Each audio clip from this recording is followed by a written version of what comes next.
The arrow curved 90 degrees in midair and hit the target right on the mark. This was the girl's unique skill, the shaking arrow technique. The girl's name was Maria. She had lived with her father hunting since she was a child. Maria's unique skill was also something she had learned through hunting. Once she locked onto a target, whether it was moving or stationary, she could hit it with ease.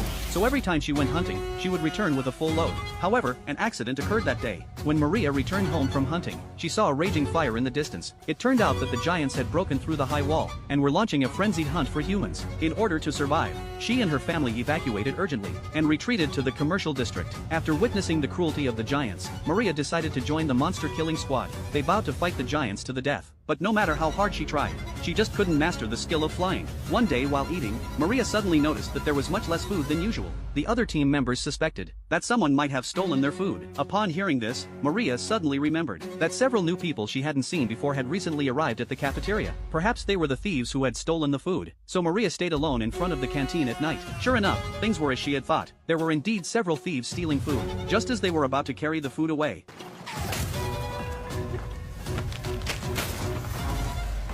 They saw that they had been discovered, and the thieves fled in panic. But one young man still wanted to take a few potatoes with him before leaving. As a result, Maria's superb archery skills forced him behind an obstacle. He thought he was safe now. At that moment, Maria drew her bow, aimed at the right front of the obstacle, bit off half the arrow's tail, and released the arrow. The arrow made a 90-degree turn in midair,